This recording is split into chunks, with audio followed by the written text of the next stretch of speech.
जम्मू कश्मीर से धारा 370 हटाए जाने को लेकर बौखलाए पाकिस्तान ने जब अंतर्राष्ट्रीय स्तर पर इस मुद्दे को उठाने की बात की, तब यूएन प्रमुख एंटोनियो गुटेरेस ने शिमला समझौते का हवाला देते हुए दोनों देशों के बीच मध्यस्थता करने से इनकार कर दिया, जिससे भड़के पाकिस्तानी विदेश मंत्री शाह महमूद कुरैशी ने कहा कि वो शिमला समझौते की कानूनी वैधता को देखेंगे।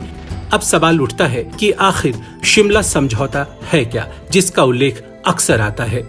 1971 में भारत पाकिस्तान लड़ाई के बाद पाकिस्तान के 93,000 सैनिकों को युद्ध बंदी बनाया गया था। फिर दोनों देशों के बीच रिश्तों को सुधारने की कवायद शुरू हुई और 2 जुलाई 1972 को भारत के तत्कालीन प्रधानमंत्री श्रीमती इंदिरा गांधी और पाकिस्तान के तत्कालीन राष्ट्रपति जुल्फिकार अली भुट्टो के बीच शिमला में समझौता हुआ और दोनों देशों के बीच आपसी संबंधों को बेहतर बनाने और दोनों देशों के बीच सहयोग करने पर सहमति बनी, जिस पर इंदिरा गांधी और जुल्फिकार अली भुट्टो ने अपने अपने हस्ताक्षर किए, जिसे शिमला समझौता कहा गया। शिमला समझौता के तहत किन मुद्दों पर सहमति बनी, उनमें से प्रमुख है भारत और पाकिस्तान ने 17 सितंबर 1971 को युद्ध विराम के रूप में मान्यता दी, जिसमें तय हुआ कि 20 दिनों के अंदर दोनों देशों की सेनाएं अपनी अपनी सीमाओं में चली जाएंगी। दोनों देशों के बीच संबंध सामान्य बनाए रखने के लिए सरकारों के अध्यक्ष अधिकारी लगातार बातचीत करते रहेंगे। दोनों देशों के बीच यातायात की सुविधाएं बहाल की जाएगी। जहां तक संभव होगा व्यापार और आर्थिक सहयोग फिर से स्थापित किए जाने की दिशा में प्रयास होंगे। अगर दोनों देशों के बीच किसी समस्या का निपटारा नहीं हो पाता है तो मामला लंबित रहता है, तो दोनों देशों में कोई भी स्थिति में बदलाव करने की एक तरफा कोशिश नहीं करेगा। दोनों देश एक दूसरे की प्रादेशिक अखंडता और संप्रभुता का सम्मान करेंगे। समानता एवं आपसी लाभ के आधार पर एक दूसरे के आंतरिक मामलों में दखल नहीं देंगे। संचार के लिए डाक, टेलीग्राफ सेवा, समुद्र सीमा डाक समेत संचार माध्यमों, उड़ान समेत हवाई लिंक बहाल करेंगे। दोनों देश अपने अधिकार के अंदर ऐसे उग्र प्रोपेगेंडा रोकने के लिए हर संभव कदम उठाएंगे जिनके निशाने पर दोनों में से कोई भी देश हो। शांति स्थापना, युद्धबंदी और शहरी बंदियों की अदला बदली के सवाल, जम्मू कश्मीर के अंतिम निपटारे और राजनयिक संबंधों को सामान्य करने की संभावनाओं पर काम करने के लिए दोनों पक्षों के प्रतिनिधि अक्सर मिलते जुलते रहेंगे। विज्ञान और संस्कृति के क्षेत्र में आदान प्रदान को बढ़ावा देने पर भी सहमति बनी।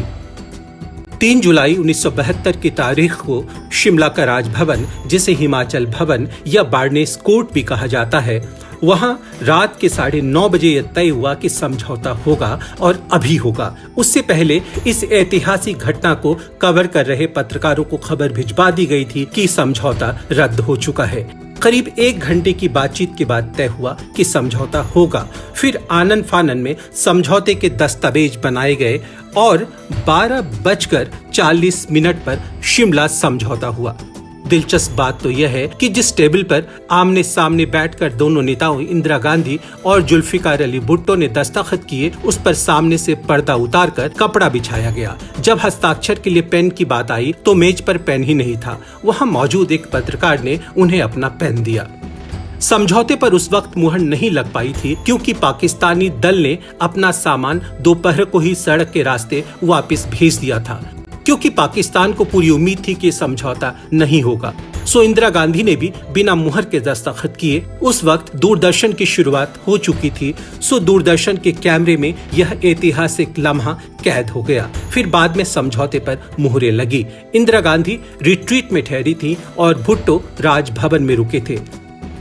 दिलचस्प है कि बात पहले जिन मुद्दों पर बिगड़ी थी, उनमें 3 प्रमुख बातें भारत ने पाकिस्तान के समक्ष रखी थी, जिसे पाकिस्तान ने मानने से इनकार कर दिया था। सो तय हो गया कि समझौता नहीं होगा। सो 2 जुलाई को पाक दल के लिए दोपहर का भोज रखा गया था, इस उम्मीद में कि बिगड़ी बात बन जाए, लेकिन उस वक्त बात बनी नहीं और सभी ने अपने सामान समेट लिए। इंदिरा गांधी ने उस वक्त भुट्टो के ऊपर 93,000 पाक बंदियों को रिहा करने के दबाव पर मास्टर स्ट्रोक लगाया, जिसमें उन्होंने बिना कश्मीर का जिक्र किए समझौते में कहा कि 17 दिसंबर 1971 की स्थितियों के अनुसार दोनों देश अपनी अपनी जगह पर कायम रहेंगे और उसी को LOC यानी सीमा रेखा माना जाएगा। समझौते में कहा गया कि 17 दिसंबर 1971 की स्थितियों के अनुसार दोनों देश अपनी अपनी जगह पर कायम रहेंगे और उसी को LOC माना जाएगा। साथ ही इसमें यह भी लिखा गया कि दोनों देश अपने झगड़े आपस में बिना किसी मध्यस्थता के मिल बैठकर सुलझाएंगे, जिसके दम पर आज तक भारत तीसरे पक्ष को दूर रखने में कामयाब रहा है। दिलचस्प बात यह है कि भुट्टो अपनी पत्नी की जगह अपनी 18 वर्षीय बेटी बेनजीर भुट्टो के साथ भारत आए, जिसे देखने के लिए पूरा शिमला उमड़ पड़ा था। गौरतलब है कि इस शिखर वार्ता की पहल जुल्फिकार अली भुट्टो ने की थी।